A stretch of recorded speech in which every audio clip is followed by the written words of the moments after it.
I dropped my husband off at the airport thinking it was just another business trip. The kind of routine goodbye you barely remember the next morning.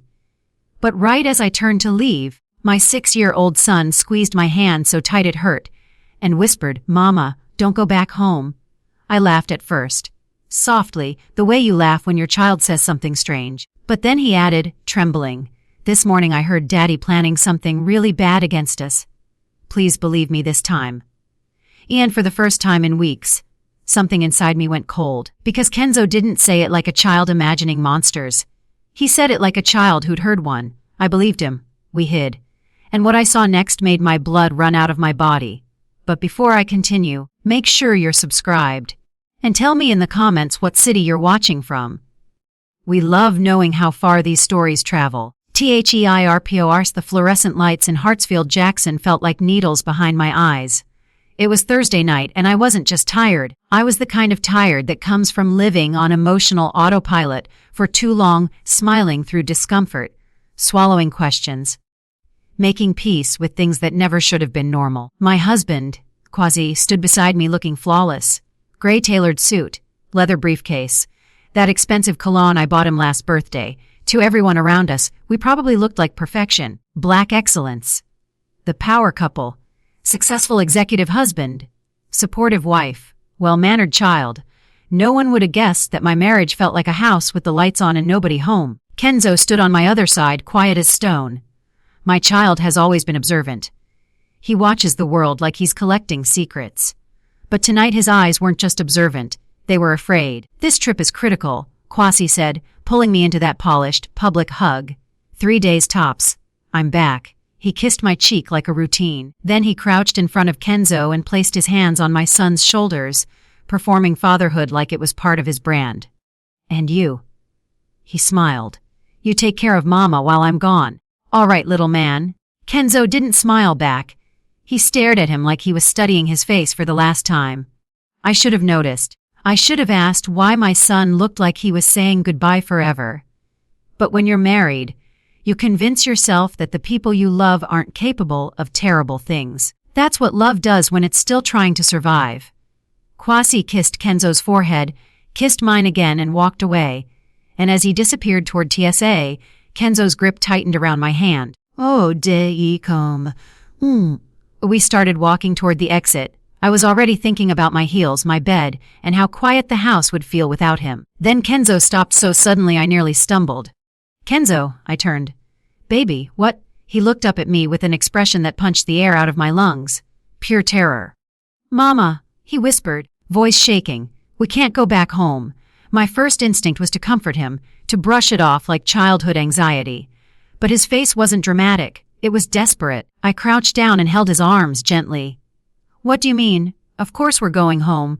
He swallowed hard and his voice cracked. "Mama, please, don't." Believe me this time, but those words stung, because he was right. He had warned me before. Weeks ago he told me about a strange car parked near our house at night. I called it coincidence. Days later he said he heard Daddy in his office saying, "We'll solve the problem once and for all." I told Kenzo not to listen to grown-up conversations. I told myself I was protecting him, but now he was shaking, and his eyes were glossy with tears. I leaned in close. "Okay," I whispered. "I believe you. Tell me." Kenzo looked around like the airport itself could betray him. Then he pulled me closer and whispered into my ear. "This morning I woke up early and went to get water, and I heard Daddy on the phone." My stomach turned. He said tonight something bad was going to happen when we were sleeping. My heart stopped. He said he needed to be far away when it happened. Kenzo's voice dropped lower. He said we wouldn't be in his way anymore. My skin went ice cold. I wanted to deny it, to tell myself it was a misunderstanding. But memories started stacking like Brixie. Kwasi increasing my life insurance policy for generational wealth. Kwasi insisting the house, the accounts, even the car, be put in his name. Kwasi getting angry every time I mentioned returning to work. And a phone call I overheard weeks ago. It has to look accidental. I had convinced myself it was business. But now I looked into my son's face and saw truth, not imagination. Truth. "Tesha sevedo you are livies, okay?" I said, forcing steadiness into my voice. "We're not going home." Kenzo's shoulders dropped in relief, like he'd been carrying a weight too big for his body. We walked to the parking deck. I buckled him in with shaking hands, then got in the driver's seat. "Mama," he whispered from the back. "Yes, baby."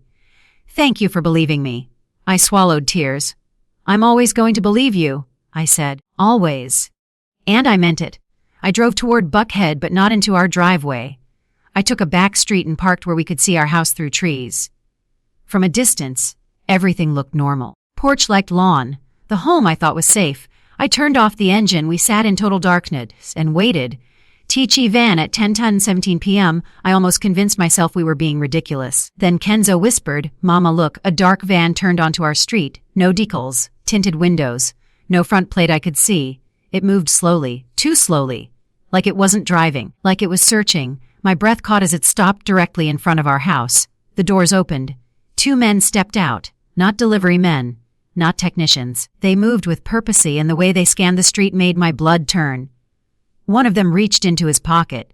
I expected a crowbar, but what he pulled out crushed me. A key. He unlocked my front door like he owned the place. Kenzo's voice trembled. "Mama, how do they have a key?" I couldn't answer, because only one person could have given them access. My husband. The men slipped inside. No lights, only flashlight beams sliding behind the curtains. Then a smell. Chemical sharp. Gasoline. Kenzo sniffed. "Mama, what's that?" My eyes snapped to the windows. Smoke, thin at first, then thicker. Then the orange glow. "Fire, th haskas bar end light like a akanafsaspo no," I whispered. My body moved before my brain could think. I opened the car door. Kenzo grabbed me. "Mama!" No, and he was right. If I ran into that house, I'd be running into death. The flames exploded fast, climbing like they were hungry. Windows shattered. Fire reached the second floor, Kenzo's room, the curtains, everything. A siren screamed in the distance. The van vanished before the fire trucks arrived. I dropped to my knees in the street. Not because I was weak, because my world was collapsing, and then my phone buzzed. A text from Kwiza. "Hey, babe. Just landed. Hope you and Kenzo are sleeping well. Love you. See you soon." I stared at it until my vision blurred. He knew. He had always known. He was building an alibi while my house burned, while his son's bed turned to ash. I threw up on the curb, shaking. Kenzo sat beside me, staring at the fire like he'd aged 10 years in 10 minutes. And I realized something that split my soul. If I hadn't believed my child, we would have been inside that house, and no one would have ever known the truth. Thion and Karadmy Fatar left me, we couldn't go to friends. We couldn't go to anyone in Kwasi's circle. And with his connections and money, I didn't even trust the system yet. That's when I remembered something my father did before he died. He gave me a card, and he said, "Ira, if you ever need real help, find this person. Attorney Zunara Okafor." I dialed the number with trembling fingers. A firm voice answered, "Okafor speaking. My name is Ira," I whispered. "My father was Langston Vance. He gave me your number." A pause. Then, "Where are you right now?" "My house burned down," I said, "and I think my husband tried to kill me and my son." Her voice became sharp. "Are you safe? Can you drive?" "Yes." "Good. Write this address down. And listen carefully. Do not stop anywhere. Do not go to anyone else." FOR next. By midnight, we were inside her office. She locked 3 deadbolts behind us. Kenzo was asleep on a sofa under a blanket. And Zunara sat across from me and said, "Tell me everything." When I finished, she opened a locked cabinet, pulled out a thick file, and slid it across the desk. "Your father had your husband investigated 3 years ago," she said. And the first page I saw made my heart stop. The Fulhamwy for the Echur Lefetier Zanara Okafor slid the folder across the desk like it was something poisonous. The cover was plain, no label, no dramatic stamp, just a thick manila file stuffed so full it barely closed. "Your father didn't trust your husband," she said quietly. "Not for 1 second." My stomach tightened. "Why?" I whispered. "Kwasi adored my father. He visited him, paid for treatments, sat in that hospital room like a saint." Zunara finished, eyes sharp. "That's exactly why Langston worried. Men who perform kindness are often hiding the opposite." She opened the folder. The first page was a photograph, Kwasi. Not the Kwasi in tailored suits and clean smiles. This Kwasi stood outside a grimy building under a flickering neon sign.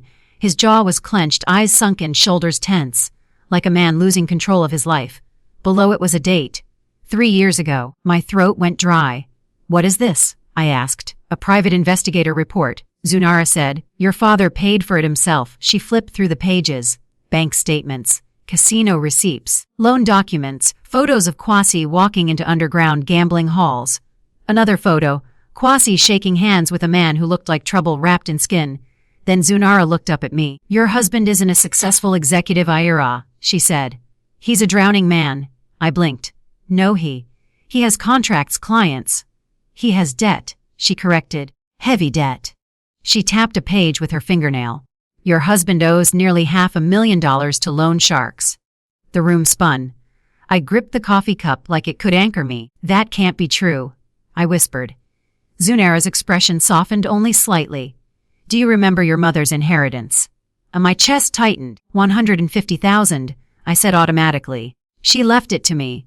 And you put it in a joint account, Zunara said. I swallowed. Yes. She turned another page. A statement. Withdrawals in chunks, transfers, cash outs, payments. Gone. All of it. My breath shattered. He spent it. I choked. Zunara nodded, down to the last cent. I stared at the paper, unable to process it. All those times he told me, I'm handling everything. All those times he smiled and said, don't stress, babe. I'm protecting us, Dow. He wasn't protecting us. He was bleeding us dry. Buhytheans Miterio Nara leaned back and folded her hands. Now we get to the part where your son saved your life. I looked up slowly. She spoke with the calm of someone who'd seen evil up close. You have a life insurance policy worth $2.5 million, she said. Correct. My throat tightened. Yes, my father insisted on it when we married. Zunara nodded. And your husband increased it recently. My skin went cold. Yes. She held my gaze. A fire is the perfect accident, she said. Hard to prove, easy to explain away, especially if the family is asleep.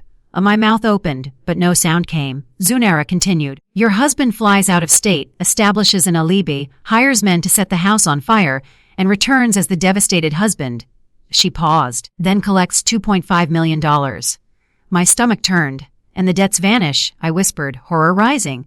And he's free, Zunara said, eyes narrowing. Just like your son heard him say. I felt like I couldn't breathe. Kenzo's whisper at the airport replayed in my mind like a siren. He's planning something really bad against us. My 6-year-old hadn't imagined it. He'd overheard the blueprint of our deaths. The naduas coafrms tle at 700 am. Zunara knocked on the little back room door where Kenzo and I had barely slept. Turn on the TV, she said. Channel 2 I did, and there it was. Breaking news, Buckhead luxury home destroyed in massive fire. Fate of family unknown. The camera showed the ruins. Blackened beams, smoking rubble, firefighters still combing through what used to be my life. Then the reporter's voice shifted. We're now seeing the husband arrive at the scene. And there he was. Kwasi, stepping out of a car like a man stepping onto a stage, his hair slightly messy, just enough to look distressed. Shirt wrinkled, just enough to look like he ran straight from the airport, his face arranged into the perfect expression of horror. My wife, he shouted, grabbing his head. My son! Somebody tell me they weren't inside! He screamed for cameras, he screamed for neighbors, he screamed for sympathy. But I watched closely. His eyes were dry, his movements were practiced. And then he asked the fire chief a question that punched through me like a bullet. Did you find them? He demanded. Did you find the bodies yet? Not are they alive, not have you checked hospitals, bodies. Kenzo shrank beside me. He's lying. My son whispered. He's pretending. Zunara turned off the TV with a snap. He'll play this role all day, she said. But when they don't find bodies, he'll realize something went wrong. I swallowed hard. So what do we do? Zunara leaned forward. We'll prove it. TGP land failed to Lee Mishes. We need evidence, she said. Real evidence, not just suspicion. I shook my head. The house is a crime scene. Police are everywhere. Not forever, Zunara replied. By tonight, the scene will be quieter. And Kwasi won't sleep there. He'll be in a hotel, still pretending he's grieving. My throat tightened. You're saying we go back? Zunara nodded once.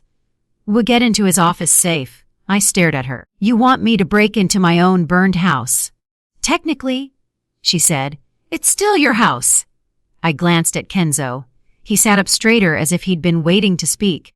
I'm coming, he said quietly. No, I snapped. Absolutely not. Kenzo didn't flinch. Mama, I know where Daddy hides things, he said. Places you don't know. I froze. Because I believed him. My son wasn't just scared, he was observant. He always had been. Zunara gave a slow nod.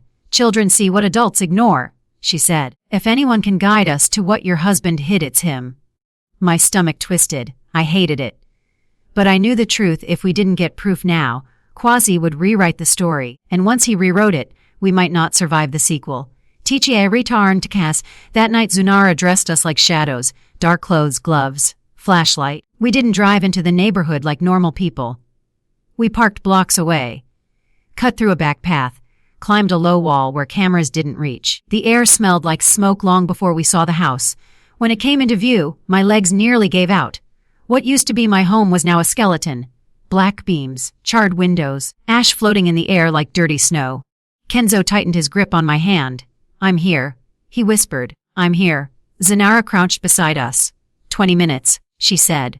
In and out. No hesitation, no panic. Had we slipped in through a back door that still opened? Inside, the destruction felt personal.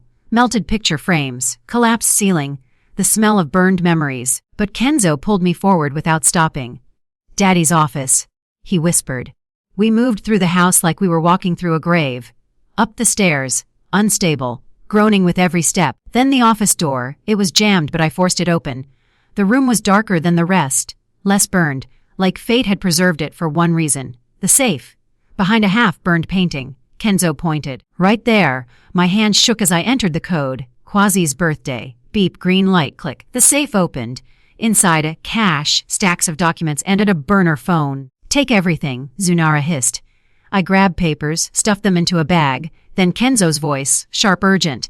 Mama, here. He knelt and lifted a loose floorboard. I stared. A hiding spot I never knew existed. Inside was a black notebook, another phone, and a sealed envelope. My heart hammered. I snatched it all. We go, I whispered. No. We stepped toward the door, and then we heard it, voices. Downstairs. 2 men, not police, not firefighters, and the words that froze my blood. Boss said check if the job was finished. Kenzo's face turned white. Because we both recognized that voice. The same voice we'd heard on the street, the night our house burned. I could hear my own heartbeat. It was so loud in my ears I was sure the men outside the closet could hear it too. Kenzo was pressed against my side, his small body rigid, his breath shallow and fast. I wrapped one arm around him, the other clamped over his mouth. Not hard, just enough to remind him not to make a sound. The flashlight beam slid across the office floor. Slow, deliberate. Dust particles danced in the light like tiny ghosts. Someone was here. One of the men said again, his voice low and sharp. And not long ago. My knees trembled. The beam moved closer to the closet door. Closer, I silently begged God, the universe, anything to stop what was about to happen. Kenzo's eyes were wide, glassy with fear. But he didn't cry. He didn't move. My brave, observant little boy then. A scream. A woman's scream. Outside, sharp, loud, full of terror. What the hell was that? One of the men barked. The flashlight snapped away from the closet. Footsteps thundered down the stairs. Check it out. Now. The office door slammed shut as they rushed out. I didn't wait. I yanked the closet door open, scooped Kenzo into my arms and ran. Destratum, we flew down the stairs, ash crunching under our feet. I nearly slipped twice, but adrenaline kept me upright. At the back door, Zunara was already there, breathing hard, eyes blazing. That scream, I gasped. That was you. She nodded grimly. I figured 2 armed men would respond faster to panic than silence. We bolted over the back lawn, through the broken gate, toward the wall. Zunara boosted Kenzo up first, then me. As my feet hit the pavement on the other side, I heard shouting behind us. Shh. Gunmetal, footsteps pounding. Zunara shoved me toward the car parked down the block. Gio. We dove inside. She slammed the door, started the engine, and peeled off just as a flashlight beam swept across the street where we'd been seconds earlier. Only when the neighborhood disappeared behind us did I finally breathe. Kenzo collapsed against me, shaking. You did amazing, I whispered, holding him tight. You were perfect. He nodded weakly. They almost saw us, he murmured. Yes, Zunara said from the driver's seat, voice calm but hard. And now they know someone touched the safe.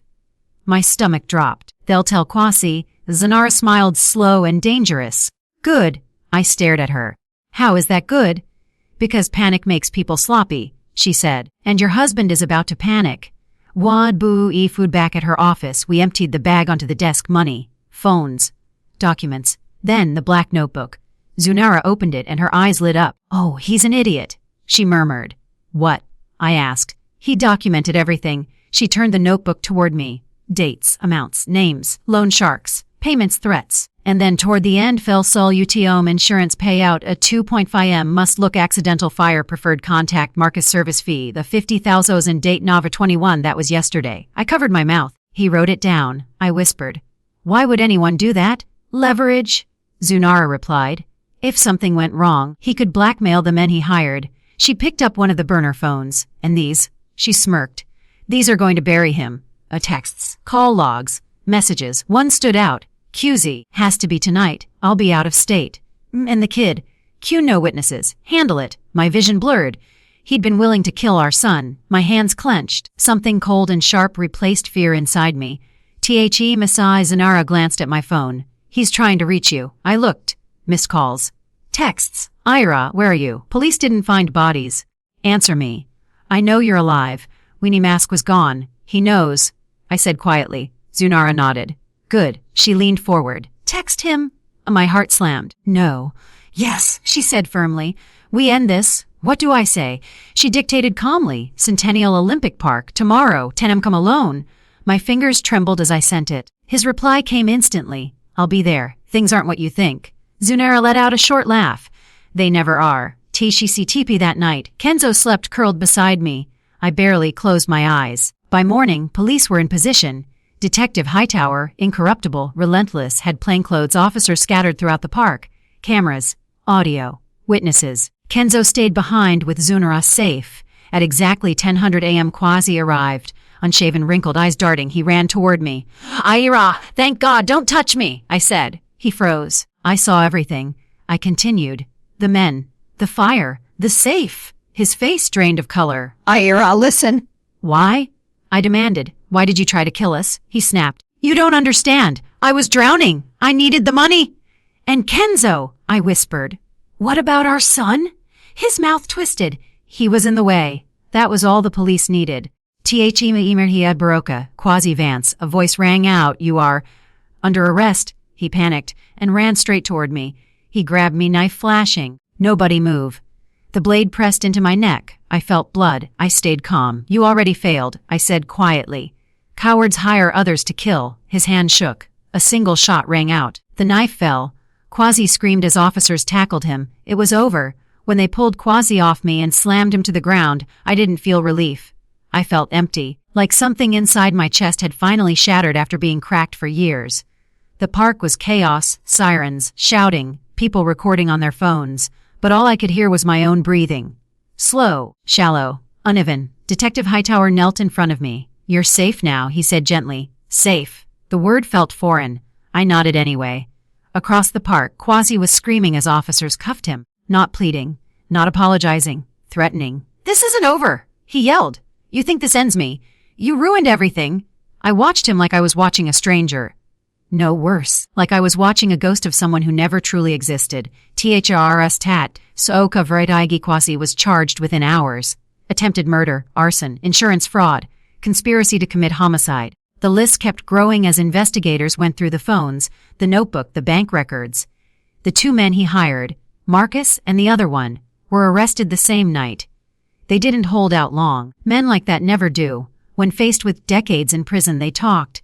And what they said made my stomach turn. Quasi hadn't hesitated. He hadn't expressed doubt. He hadn't asked if Kenzo would be spared. He'd simply said, "Make sure there are no witnesses." That sentence replayed in my head for weeks. No witnesses. Not even his own child. THNLS Kaladi TAGISTROI. The media loved it. Successful Atlanta executive accused of plotting deadly house fire. They called me the lucky wife. They called Kenzo miraculously saved. They called Quasi a monster hiding behind respectability. But what no headline could explain was this: how you can sleep next to someone for 8 years and never know the shape of their darkness. Kenzo didn't watch the news. I made sure of that. But he heard things. Kids always do. At school, whispers followed him. "That's the boy whose house burned down. That's the kid whose dad went to jail." One night he asked me quietly, "Mama, was Daddy always bad?" I held him close. "No," I said honestly. "But he made very bad choices, and then he kept making them." "Did he ever love us?" That question broke me. I think he loved the idea of us, I said carefully. But real love doesn't hurt people. Kenzo nodded slowly, as if he was filing that truth away for later. I didn't want to go to the trial, but Zunara insisted. You don't owe him forgiveness, she said. But you owe yourself the truth, spoken out loud. The courtroom smelled like old wood and quiet judgment. Kwasi sat at the defense table in an orange jumpsuit, no cologne, no charm. He didn't look at me, not once. When the prosecution laid out the evidence, the room went silent. The notebook, the texts, the recorded meeting at the park, the testimony of the men he hired. When the prosecutor read Kwasi's message aloud, no witnesses. Handle it. I felt the room inhale. The judge looked at Kwasi like he was something rotten. His lawyer tried everything. Mental stress, temporary insanity, none of it worked. You can't explain away a written plan to murder your own family. Verdict guilty. On all counts. Kwasi was sentenced to 25 years in federal prison. No parole for a long time. I wasn't there when the sentence was read. I didn't need to see his face fall. Zunara texted me instead. Justice is served. I stared at the message for a long time. Justice. It didn't bring my house back. It didn't erase the nightmares. But it gave us something important. Finality. Startgaframas, the insurance company paid out. For the house itself, not the life insurance. The irony wasn't lost on me. Kwasi burned the house trying to profit from death. Instead, that money helped us survive. We moved into a small apartment in Decatur. Nothing fancy, but it was ours. Kenzo chose the room closest to mine. I like knowing you're there, he said. I understood. I felt the same way. Kenzo started therapy. At first, he barely spoke. Then slowly he opened up. About the fire, about the men, about his father. Some nights, he woke up screaming. On those nights, I held him and hummed the same lullabies I sang when he was a baby. Eventually, the screams turned into whimpers. Then into silence. One night as I tucked him in, he looked up at me and said, Mama, I saved you, right? I smiled through tears. You saved us, I said. You're my hero. He smiled back, and I saw something beautiful. Pride. I became after I went back to work. Something Kwasi never allowed. I joined a non-profit that helped women escape dangerous relationships. I understood them, the doubt, the fear, the excuses we make for men who don't deserve them. A year later, Zunara did something unexpected. She offered me a position at her firm. You have instinct, she said, and purpose. Don't waste it. I went back to school, law school at 34. Hard, exhausting, worth it. I passed the bar. I became the woman I wish I'd had when my life burned down. 5 Salar Kenzo is 11 now. Smart, curious, observant. Still observant, but no longer afraid. Our house is modest, warm, full of laughter. On the porch one morning, he asked me, Mama, are you happy? I thought about it, about the fire, the betrayal, the fear, and the life we built after. Yes, I said honestly. I am, he nodded, satisfied. I think I am too. 5 years after the fire, I finally understood something that used to confuse me. Survival isn't loud. It doesn't arrive with fireworks or victory speeches. Most of the time, survival is quiet. It looks like waking up without fear. It sounds like a child laughing in another room. It feels like choosing peace over panic. Again and again. People sometimes ask me about Kwasi. They expect anger, hate, a dramatic answer. But the truth is simpler and more powerful. I rarely think about him. When the divorce was finalized, it felt like signing paperwork for a stranger. His name on the page no longer stirred emotion. The man I thought I married never existed, and the man who tried to kill us didn't deserve space in my future. Prison changed him, they said. He aged fast. Lost weight. Lost relevance. I didn't celebrate that. I didn't mourn it either. I let it go, because healing doesn't mean carrying the past like a trophy or a wound. Healing means laying it down. Tishijui Seidi Idalichi Kenzo is 11 now. Still observant. Still thoughtful, but no longer afraid of shadows. He talks more, laughs louder, questions everything. One afternoon, while working on a science project at the kitchen table, he looked up and asked, Mama, do you think kids always know when something's wrong? I paused. I think kids feel things before adults admit them, I said. He nodded slowly. I knew Daddy was scary before I knew why. My chest tightened. You were brave, I told him, braver than most adults. He shrugged like it wasn't a big deal. I just didn't want us to die. And that's when I realized something else. Children don't need us to teach them courage. They need us to listen when they use it. Teaching more KCALDME becoming a lawyer didn't erase my pain, but it gave it direction. Every woman who sat across from me with fear in her eyes, every child who clung to their mother in silence, I recognized them. Not because our stories were identical, but because the feeling was. That quiet voice inside saying something isn't right, and the fear of saying it out loud. I didn't promise miracles. I promised honesty. I promised safety. I promised that their voices mattered, even if no one had believed them before. And sometimes that was enough to save a life. Thejos buiscosa, our new home isn't large. No gates. No marble countertops. No pretending it's warm. It smells like coffee in the morning and food on the stove at night. Kenzo picked the paint color for his room. Deep blue. No fire colors, he said seriously. I agreed. We planted a tree in the backyard our first year there. Kenzo named it Second Chance. It's taller than both of us now. Off Argidanis.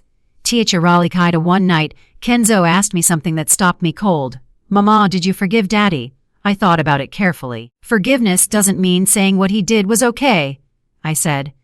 It means refusing to let what he did control who we become. Kenzo considered that. I think I forgive him a little, he said. Not for him. For I smiled. That's wisdom most adults never reach.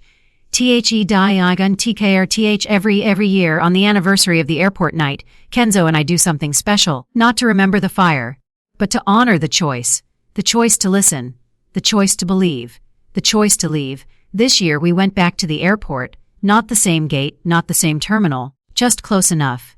Kenzo stood beside me, taller now, steadier. You know, he said, if you hadn't believed me, none of this would exist. He gestured around. Not the airport. Our life. I believed you, I said softly. He smiled. That's why we're here. That kati iwantoaar. If there's one reason I tell this story, it's not for drama.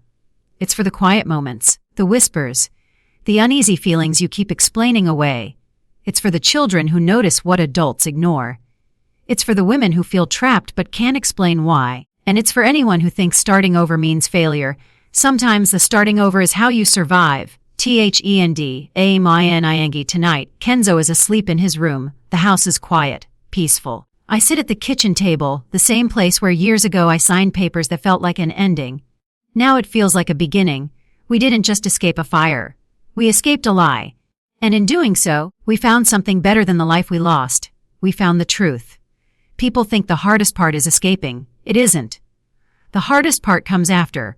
When the danger is gone, the adrenaline fades, and you're left alone with the silence. That's when your mind finally has space to remember. Goif Eslos do Dublin. Months passed after the trial. Life didn't snap back into place the way people expect it to in movies. There was no dramatic new beginning montage. Just mornings. Coffee cooling on the counter. School lunches packed carefully. Emails answered. Bills paid. Normal things, and yet every normal moment felt fragile. Sometimes I'd be folding laundry and suddenly smell smoke. There was none. Sometimes Kenzo would freeze at the sound of sirens, his body going stiff like a switch had flipped. Trauma doesn't leave politely. It lingers. Kenzo's nightmares changed over time. At first they were loud, screaming, crying, waking up drenched in sweat. Later they became quiet. He'd wake up sitting straight in bed, eyes wide, breathing fast but saying nothing. Those nights scared me more, because silence is harder to reach. One night I sat beside him and asked softly, "What did you dream about?" He hesitated, then whispered, "I dreamed the house was burning, but Daddy was inside this time." My chest tightened. "And?" I asked gently. "And I didn't feel scared," he said. I felt sad. I pulled him into my arms. "That means you're healing," I told him. "Feeling sad instead of afraid means you're letting go." He nodded, trusting me, even when I wasn't always sure myself. Healing brings questions. Not the kind you ask out loud, the kind that sneak up on you when you're alone. How long had Quasi been planning it? At what point did love turn into calculation? Was there ever a moment I could have stopped it sooner? Those questions used to haunt me. Until one day, Zunara said something that changed everything. "You didn't miss the signs because you were stupid," she said. "You missed them because you were human." She paused. "And because he worked very hard to hide them." That truth freed me. Responsibility belongs to the person who causes harm, not the one who trusted. Before the fire, my life revolved around keeping things smooth. keeping Kwasi comfortable, keeping appearances perfect, keeping questions quiet. After the fire, I stopped shrinking. I stopped apologizing for taking up space. I stopped explaining my instincts away. At work, I spoke with clarity. With clients, I listened without judgment. With myself, I became honest. I learned something powerful: you don't become strong by surviving once.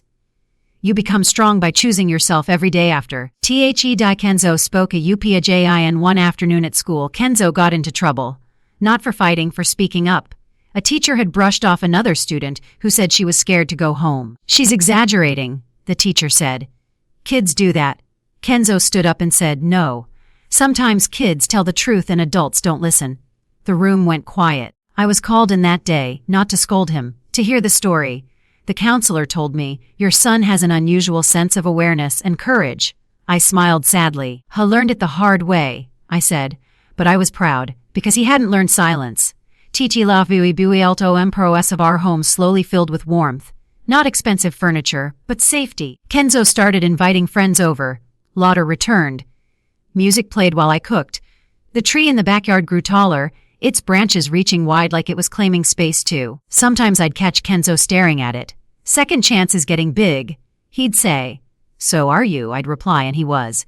The lectiari emir senti. One night I wrote a letter to Kwasi. I never mailed it. But writing it mattered.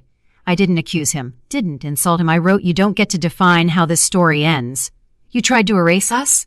Instead, you freed us. Then I folded it and burned it safely in the sink. Not in anger, in release. Nu het pactual off like peace doesn't feel like happiness all the time. Sometimes peace feels like not checking the door twice, not flinching at footsteps, sleeping through the night, laughing without guilt. Peace feels steady. And steady is everything when you've lived in chaos. A promise to myself. I made a promise after everything happened. I promised I would never ignore my inner voice again. Never silence a child's fear. Never confuse comfort with safety. And I promised Kenzo something too. If you ever feel scared, I told him, you speak up, even if your voice shakes. He smiled. I know, he said. You'll listen.